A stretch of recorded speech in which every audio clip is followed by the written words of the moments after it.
कबूतर भैया, आज सुबह मुझे संदेश आया है दूसरे जंगल से। पक्षी आया था संदेश देने। चिड़िया बहन, क्या संदेश आया है और किसका संदेश आया है?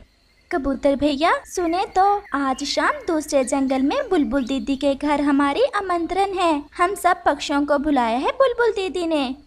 सबको? फिर तो बहुत मजा आएगा, सब मिलकर खूब मजा करेंगे। चिड़िया, क्या दूसरे पक्षियों को बता दिया है? नहीं कबूतर भैया, आप जाएं और तोते को बता दें और मैं गोरी कव्वे और कालू कव्वे को बता देती हूँ। फिर वो दोनों वहाँ से चले जाते हैं। चिड़िया, क्या बना रही है बुलबुल दी आज हमारे लिए? आज बुलबुल दीदी हमारे लिए मीठे आमों का रस और खाने में हलवा बना रही हैं। हलवा? फलों का हलवा होगा? मुझे तो फलों का हलवा बहुत पसंद है। मेरी चोंच में तो अभी से पानी आ रहा है। शाम तक खुद पर काबू रखो, कहीं अभी ना जाकर बैठ जाना बुलबुल दीदी के घर। शाम को हम सब इकट्ठे जाएंगे बुलबुल दीदी के यहाँ।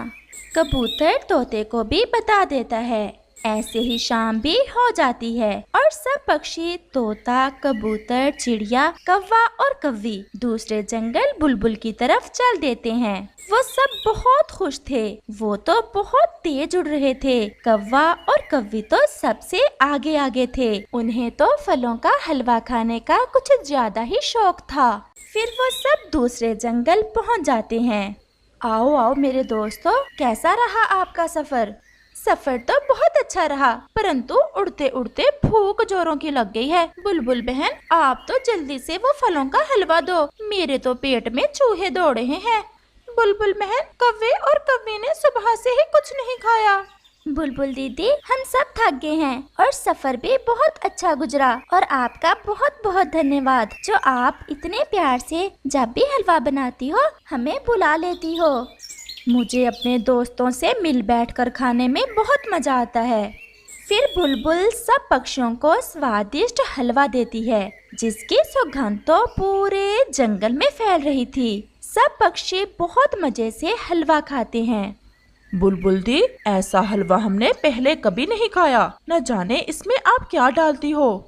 अब रात होने वाली है, हमें अब लौट कर जाना चाहिए। बुलबुल, क्या जो फल आप इस हलवे में डालती हो आपके जंगल से ही मिल जाते हैं?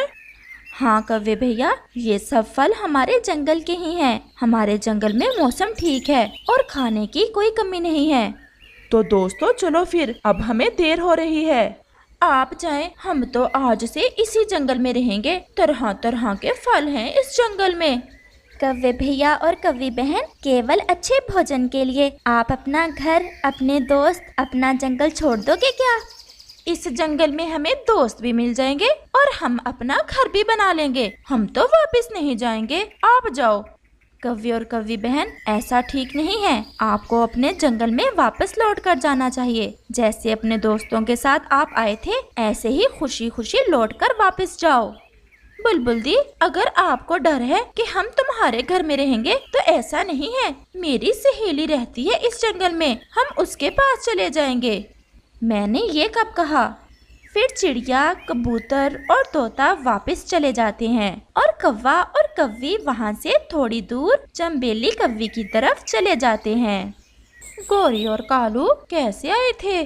चंबेली, आपके पास में जो बुलबुल रहती है वो दोस्त है हमारे जंगल की चिड़िया की। उसके घर आमंत्रण पर आए थे हम, और हमें इस जंगल के फल बहुत अच्छे लगे। हम तो आज से इसी जंगल में रहेंगे।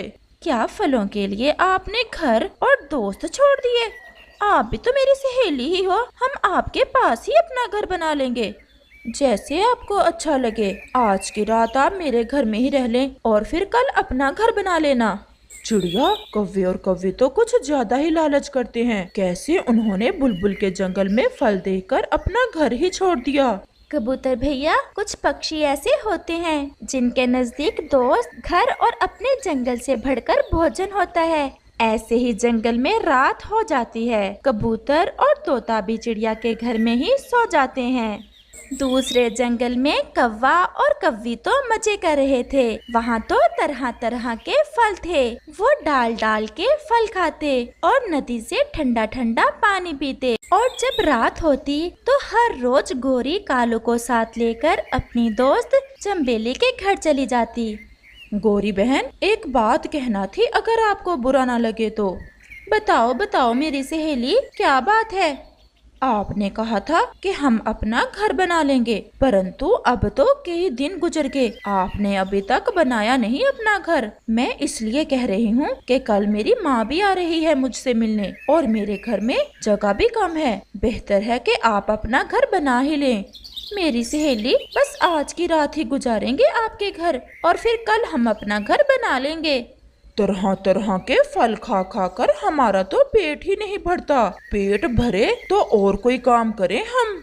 गौरी बहन, ना तो ये फल हमेशा रहते हैं और ना ही मौसम एक जैसा रहता है। अगर आपने इस जंगल में रहना है तो कल अपना घर बनाकर उसी में रहना। मैं आपकी सहेली हूँ, केवल मुझे शर्मिंदा कर रही हैं आप। अच्छा अच्छा चंबेली, कहा ना कि हम कल नहीं आएंगे आपकी तरफ। फिर वो सब सो जाते हैं। दूसरे रोज कौवा कौवी से कहता है, गौरी, आज तो हमें अपना घर बना ही लेना चाहिए। अगर मौसम खराब हो गया तो क्या करेंगे? और मुझे तो पूरा विश्वास है कि आज की रात तो आपकी सहेली भी हमें अपने घर में नहीं रखेगी।